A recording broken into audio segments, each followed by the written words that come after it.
소리뉴스는 탈모는 둘루스에 위치한 탈모 전문 두피 문신 클리닉 킹덤에서 해결하세요. 주정부 라이센스와 수많은 시술 경험으로 탈모인들의 머리를 풍성하게 도와드립니다. 융자의 정석, 이진명이 이끄는 트리니티는 진솔하고 명확합니다.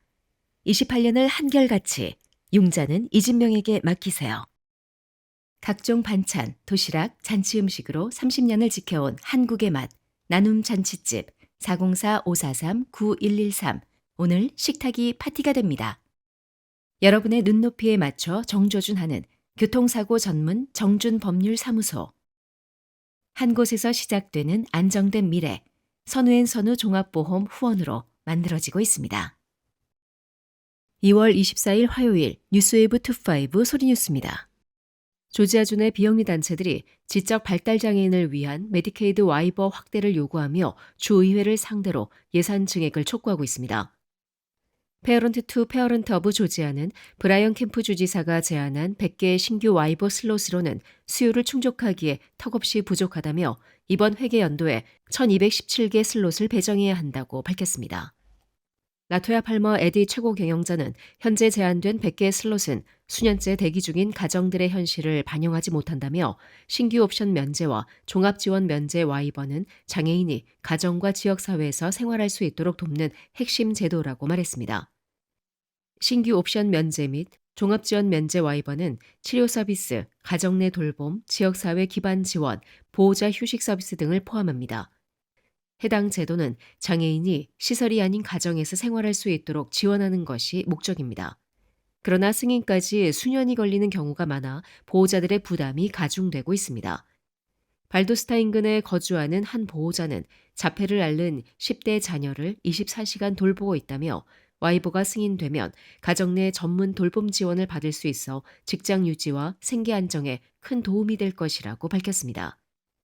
반면 콕카운티에 거주하는 또 다른 보호자는 종합지원 면제 와이버를 통해 20대 자녀의 돌봄 비용을 지원받고 있다며 제도 덕분에 자녀가 또래 청년처럼 지역사회에서 생활할 수 있는 기회를 얻었다고 전했습니다. 단체들은 오는 3월 4일 애틀란타 조지아 스테이트 캐피탈에서 옹호의 날 행사를 열고 주 의원들에게 와이버 확대를 공식 요청할 계획입니다. 페어런트 투 페어런트 오브 조지아에 따르면 현재 약 14,000명이 신규 옵션 면제 및 종합지원 면제 와이버 프로그램에 참여하고 있으나 여전히 많은 가정이 장기간 대기 명단에 올라 있습니다. 단체 측은 와이버 확대는 장애인과 가족의 삶의 질 향상을 위한 필수 조치라며 예산 반영을 촉구했습니다. 해당 예산안은 주의회의 심의를 거쳐 최종 확정될 예정입니다. 미국 전역에서 기업 웹사이트의 접근성 문제를 이유로 한 미국 장애인법 관련 소송이 급증하고 있는 가운데 애틀란타 대도시권에서도 유사 사례가 잇따르며 소상공인들의 부담이 커지고 있습니다. 채널2 액션뉴스 조사팀과 전국 자매방송국의 공동 분석에 따르면 최근 4년간 시각장애인이 기업 웹사이트에 접근하는 데 어려움을 겪었다는 주장을 담은 소송이 15,000건을 넘어선 것으로 나타났습니다. 특히 2025년 한 해 동안 추적된 약 4,000건의 사례 중 90%가 16개 장애 전문 로펌에 의해 제기된 것으로 집계됐습니다. 소송 대상은 오프라인 매장의 물리적 시설이 아닌 온라인 웹사이트 접근성 문제에 집중되고 있습니다. 일부 사업주들은 명확한 연방 기준이 없는 상황에서 반복 소송이 이어지고 있다고 지적합니다. 버케드에서 패션 매장과 전자상거래 사이트를 운영하는 한 사업주는 단일 원고로부터 수십 건의 소송에 휘말리며 20만 달러 이상의 손실을 입었다고 밝혔습니다. 그는 전문 코더를 고용해 웹사이트를 개선하고 외부 자문까지 받았지만 추가 소송이 이어졌다고 토로했습니다. 또 다른 식당 운영자는 법적으로는 다툴 수는 있지만 시간과 비용 부담 때문에 결국 합의를 선택하게 된다고 말했습니다.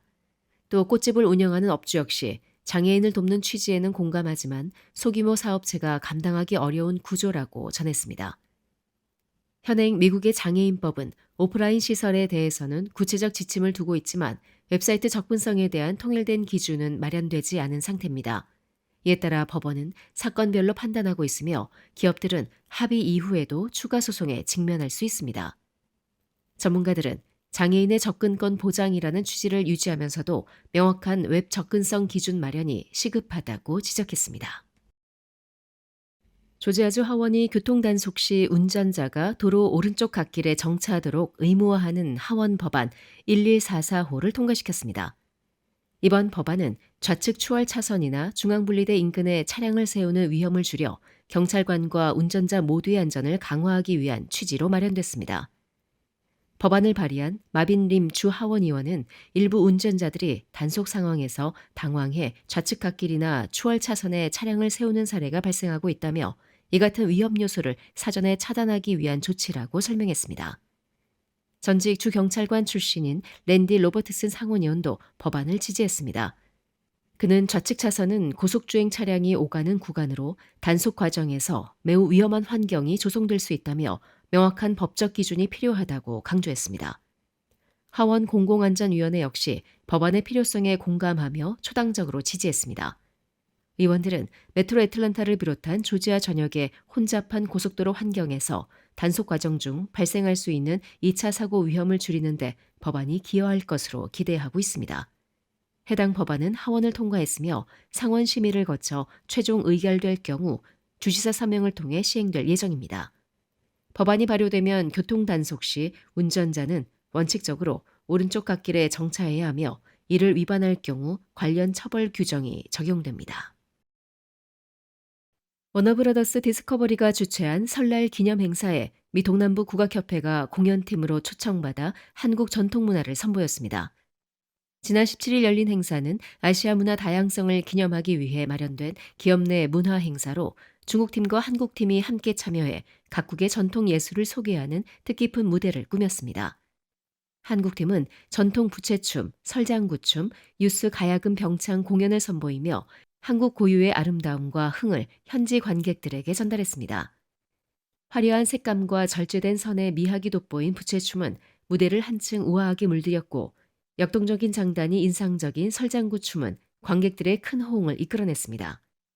특히 유스 가야금 병창은 어린이 연주자들이 직접 가야금 연주와 노래를 함께 선보이며 깊은 인상을 남겼습니다.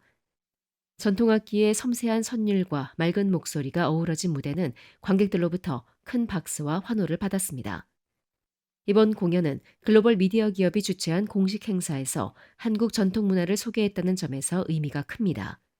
현지 기업 구성원들에게 한국 고유의 예술성과 전통의 가치를 직접 전달함으로써 문화 교류의 폭을 넓히는 계기가 됐다는 평가입니다. 한편 미 동남부 국악협회 관계자는 한국 전통예술을 현지 사회와 나눌 수 있어 뜻깊은 시간이었다며 앞으로도 다양한 무대를 통해 한국 문화의 아름다움을 널리 알리겠다고 전했습니다. 펜실베니아주에서 11세 소년이 생일 당일 새벽에 양부를 총으로 살해한 혐의로 기소돼 성인 재판을 받게 됐습니다. 사법 기록에 따르면 11세 클레이턴 디츠는 지난 1월 13일 펜실베니아주 던캐넌 자택에서 양부 더글러스 디츠를 총으로 쏴 숨지게 한 혐의로 형사 살인 혐의가 적용됐습니다. 검찰은 그를 성인으로 기소했습니다. 사건은 디츠의 생일이었던 1월 13일 오전 3시께 발생했습니다. 펜실베니아주 경찰청은 총상 신고를 받고 출동해 침대에 누운 채 머리에 총상을 입고 숨져 있는 피해자를 발견했습니다. 법원 기록에 따르면 피해자의 아내이자 피의자의 어머니인 질리언 디츠는 자정 무렵 가족이 함께 생일 축하 노래를 부른 뒤 잠자리에 들었으며 새벽에 큰 소리를 듣고 깨어났다고 진술했습니다. 현지 매체 WHP 보도에 따르면 경찰은 주방에서 모자를 상대로 조사를 진행하던 중 클레이턴이 내가 아빠를 죽였다고 말하는 것을 들었다고 밝혔습니다. 수사 당국은 클레이턴이 이전에 빼앗긴 닌텐도 스위치를 찾기 위해 집안을 뒤지던 중 총기 금고 열쇠를 발견했고 게임기가 금고 안에 있을 것이라 생각해 금고를 열어 리볼버 권총을 꺼냈다고 진술한 것으로 전해졌습니다. 그는 조사 과정에서 화가 난 상태였으며 결과를 깊이 생각하지 않았다고 말한 것으로 알려졌습니다. 법원 기록에는 클레이턴이 쏠 사람을 염두에 두고 있었다고 진술했으며 잠든 아버지를 향해 권총을 장전한 뒤 발사했다고 적시돼 있습니다. 또한 얼굴 부위에 타박상과 입술 열상이 있었다는 내용도 포함됐습니다. 클레이턴은 지난 19일 예비신문을 포기함에 따라 사건은 정식 재판을 위해 페리카운티 민사법원으로 이송됐습니다. 보석은 사건 당일 기각됐으며 현재 페리카운티 교도소에 수감 중입니다. 변호인 측은 사건을 소년법원으로 이송해달라고 요청할 계획이라고 밝혔으나 현재까지 검찰은 성인 기소 방침을 유지하고 있습니다. 이번 사건은 미성년자의 성인 기소 여부와 가정 내 총기 관리 문제를 둘러싸고 지역사회에 큰 충격을 주고 있습니다. 향후 법원의 판단에 관심이 집중되고 있습니다. 조지아주 사바나 인근 스테이츠보로에서 30여 년간 심장내과 전문의로 활동해온 신준호, 김명미 이사 부부가 한미장학재단 남부지부에 3만 달러의 장학기금을 기탁했습니다. 현재 둘루스에 거주하며 수년째 재단 이사로 봉사하고 있는 신 박사 부부는 상대적으로 지원이 부족한 인문학 및 예술 분야 전공생들을 돕기 위해 이번 후원을 결정했다고 밝혔습니다. 이들은 학문과 예술 분야의 학생들이 재정적 부담 없이 학업과 창작 활동에 전념할 수 있기를 바란다고 전했습니다. 한미장학재단은 매년 미 전역에서 약 450여 명의 학생에게 장학금을 수여하며 한인 차세대 인재 양성에 기여하고 있습니다. 1991년 창립된 남부지부는 지역 한인 학생들을 대상으로 꾸준히 장학사업을 펼쳐왔습니다. 남부지부는 2025년 한 해 동안 79명의 장학생에게 총 17만 7,500달러의 장학금을 수여했습니다. 재단 측은 이번 기탁이 인문 예술 분야 지원 확대에 중요한 전환점이 될 것으로 기대하고 있습니다. 2026년도 장학생 모집은 4월 1일부터 시작되며 9월 장학금 수여식을 목표로 진행됩니다. 장학금 지원 자격 및 신청 방법은 재단 공식 홈페이지 kasf.org를 통해 확인할 수 있습니다. 지금까지 2월 24일 화요일 소리뉴스였습니다. 행복한 하루 보내십시오. 고맙습니다.